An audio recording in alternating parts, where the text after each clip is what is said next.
పితా పుత్ర పవిత్రాత్మ నామమున ఆమెన్. ప్రభు మీతో ఉందురుగాక. పునీత మత్తయి గారు రాసిన పవిత్ర సువిశేషంలోని భాగము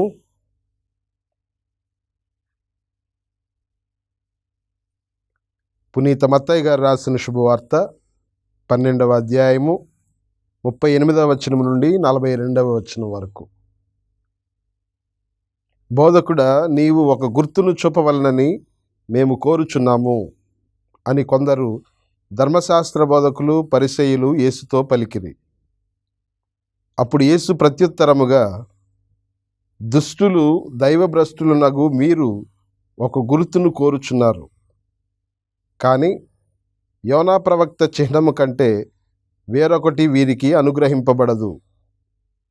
యోనా ప్రవక్త 3 పగళ్ళు 3 రాత్రులు తిమింగల గర్భములో ఉన్నట్లు మనుష్య కుమారుడును 3 పగళ్ళు 3 రాత్రులు భూగర్భములో ఉండును. నీనెవె పౌరులు యోనా ప్రవక్త ప్రవచనములను ఆలకించి హృదయ పరివర్తనము చెందిరి. కనుక తీర్పు దినమున దక్షిణ దేశపు రాణి ఈ తరము వారి ఎదుట నిలిచి వీరిని ఖండించును.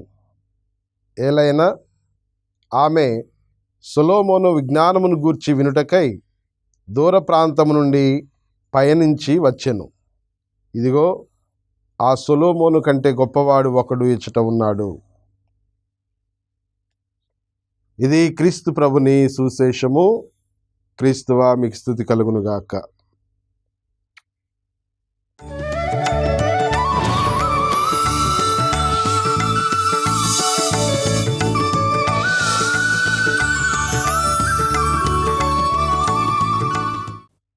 దివ్యవాణి టీవీ వీక్షకులకు ప్రభుయేసు నామములో శుభాభివందనములు.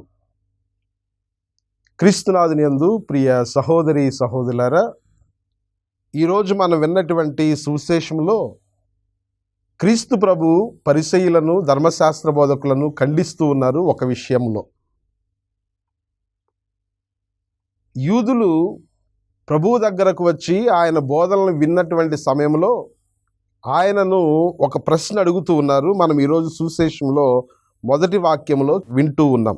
బోధకుడా, నీవు ఒక గుర్తును చూపవలనని మేము కోరుచున్నాము అని.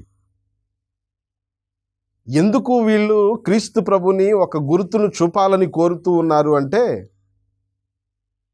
క్రీస్తు ప్రభుని ప్రజలందరూ కూడా ఒక గొప్ప వ్యక్తిగా, దేవుని యొక్క ప్రవక్తగా, దేవుని చేత పంపబడినటువంటి వానిగా అందరూ కూడా పరిగణిస్తూ ఉన్నారు అని, ఈయన కూడా తనను తాను ఆ విధంగానే పరిగణించుకుంటూ ఉన్నాడేమో అని, భావిస్తూ ఉన్నాడేమోనని ఆలోచన చేసి, ఒకవేళ దేవుని యొక్క ప్రవక్త అయితే మాకు నిరూపిస్తూ ఒక గుర్తును చూపాలి అన్నటువంటి ఉద్దేశంతో ఈ యొక్క యూదులు ప్రభువు దగ్గరకు వచ్చి, నిన్ను నీవు నిరూపించుకోవడానికి, నీ దేవుని చేత పంపబడినటువంటి వాడవని, దేవుని యొక్క ప్రవక్తవని, దైవ కుమారుడవని నిరూపించుకోవడానికి మాకు ఒక మహా అద్భుతమైనటువంటి గుర్తును చూపించమని ఈ యొక్క యూదా ప్రజలు అడుగుతూ ఉన్నారు. ధర్మశాస్త్ర బోధకులు అడుగుతూ ఉన్నారు.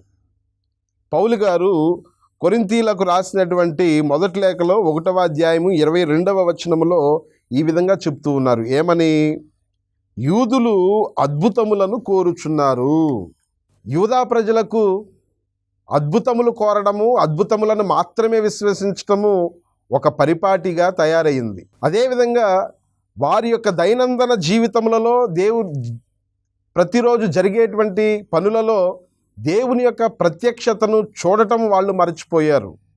దీనినే మనం ఇంకొక మాటలో కూడా చెప్పుకోవచ్చు. ఏంటి అంటే, వీరు విశ్వాసహీనులు అయిపోయారు. దీనినే ప్రభు ఇంకొక మాటలో చెప్తూ ఉన్నారు. ఏమని? ఈ యొక్క దుష్ట తరము, దుష్టులు దైవ భ్రష్టులకు వీరు గుర్తును కోరుతున్నారు అని. ఇంకొక మాటలో విశ్వాసహీనులకు వీరు గుర్తును కోరుతూ ఉన్నారు అని. ఈ యొక్క యూదులు, ఈ యొక్క పరిసయ్యులు, ధర్మశాస్త్ర బోధకులు అవిశ్వాసులుగా తయారవుతున్నారు.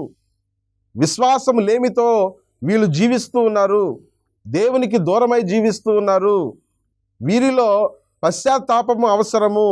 వీరు దుష్టులుగా దుష్ట ప్రజలుగా జీవిస్తూ ఉన్నారు అని చెప్పి క్రీస్తు ప్రభు వారిని హెచ్చరిస్తూ ఉన్నారు. ప్రియ సహోదరులారా, ఇర్మియా గ్రంథములో 3వ అధ్యాయము 6వ వచనం నుండి 11వ వచనం వరకు మనం పరిశీలిస్తే అక్కడ దేవుడు ఇజ్రాయేలు ప్రజలకు అదేవిధంగా దేవునికి మధ్య ఉన్నటువంటి బంధాన్ని గురించి వివరిస్తూ ఏ విధంగా ఈ యొక్క ఇజ్రాయేలు ప్రజలు దేవునికి దూరమైపోయారో, అదేవిధంగా దేవుని యొక్క ప్రేమను ధిక్కరించి ఎలా పాపం కట్టుకుంటూ ఉన్నారో, దేవుని యొక్క హెచ్చరికలను లెక్క పెట్టకుండా ఈ యొక్క యూదా ప్రజలు ఏ విధంగా ఇంకా అన్య దైవాలను కొలుస్తూ అవిశ్వాసులుగా, విశ్వాసహీనులుగా, దుష్టజనముగా జీవిస్తూ ఉన్నారో అక్కడ మనము ఇర్మియా గ్రంథములో 3వ అధ్యాయము 6వ వచనం నుంచి 11వ వచనం వరకు ప్రియ సహోదరులారా చదువుతూ ఉంటాం.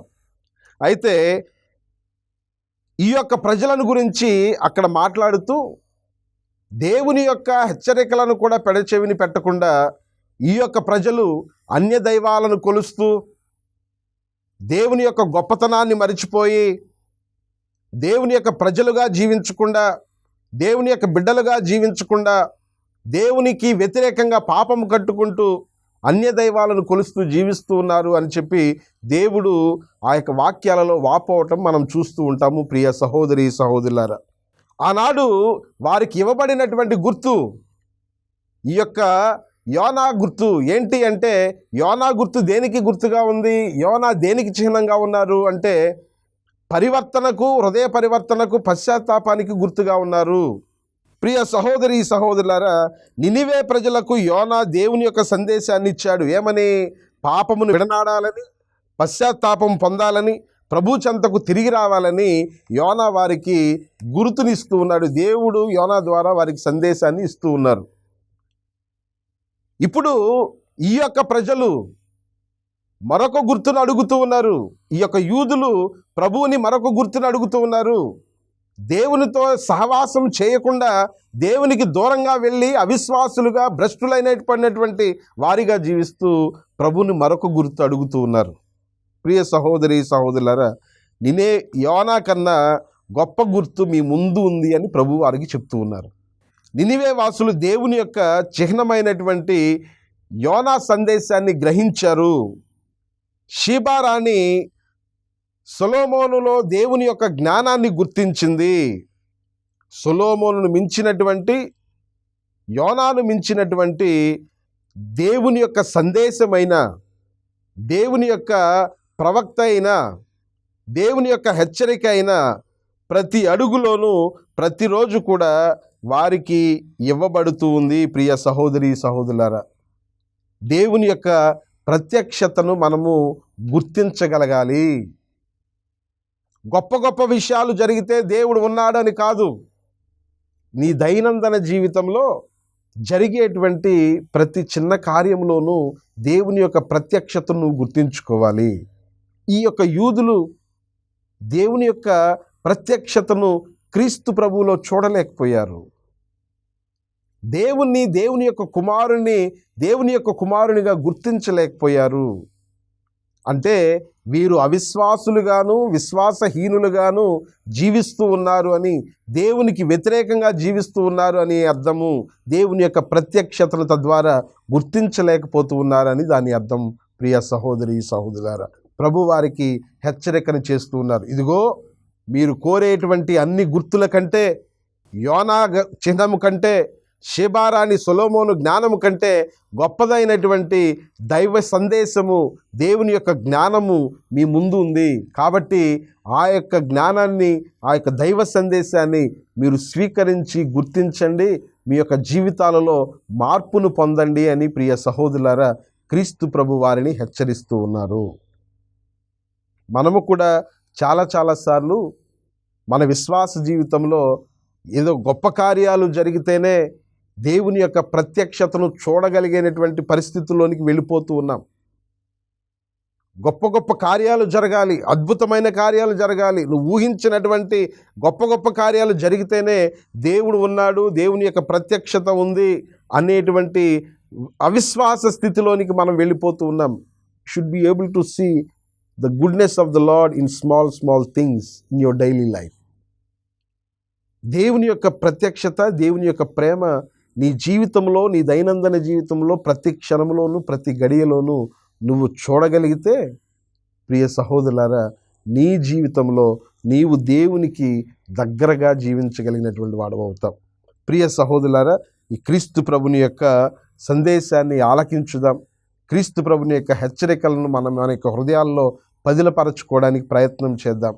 దేవుని యొక్క కృప, దేవుని యొక్క ప్రేమ మనలను విశ్వాసంలో బలపరచాలని, దేవుని యొక్క ప్రేమను ప్రతిరోజు ప్రతి చిన్న విషయంలోనూ మనం గుర్తించగలిగేటువంటి బలమైనటువంటి విశ్వాసాన్ని మనందరికీ ఆ దయగల దేవుడు ప్రసాదించాలని ఈ ప్రార్థనలో మనందరం కూడా వేడుకుంటూ దేవుని యొక్క కృప కొరకై ప్రార్థన చేద్దాం. ప్రభువు మనందరినీ దీవించునుగాక. ఆమేన్. చిన్న ప్రార్థన చేసుకుందాం. కృపాసత్య సంపూర్ణమైన దేవ, దయగల సర్వేశ్వర, ఈ యొక్క సృష్టి, ఈ జీవితము నీవిచ్చినటువంటి కృపావరము ప్రభువా, మా యొక్క జీవితంలో మేము నీ యొక్క కృపను, నీ యొక్క ప్రేమను, నీ యొక్క హస్తాన్ని మా దైనందిన జీవితంలో మా చుట్టూ జరుగుతున్నటువంటి ప్రతి ఒక్క కార్యములలోనూ నీ యొక్క ప్రేమను, నీ యొక్క హస్తాన్ని, నీ యొక్క ప్రత్యక్షతను గుర్తించి నీకు మరింత దగ్గరై నీ యొక్క ప్రేమను మా జీవితాల్లో అనుభవించేటువంటి కృపను దయచేయమని, ప్రభువా, నీ ప్రేమకు సాక్షులుగా మమ్మందరినీ కూడా మలచుకోమని మా ప్రభువైన క్రీస్తు ద్వారా అడిగి వేడుకొనుచున్నాము తండ్రి. ఆమేన్. ప్రభువు మీతో ఉందురుగాక. సర్వశక్తిగల సర్వేశ్వరుడు పిత, పుత్ర, పవిత్రాత్మ మిమ్మందరిని దీవించి సదా కాచి కాపాడుదురుగాక. ఆమేన్.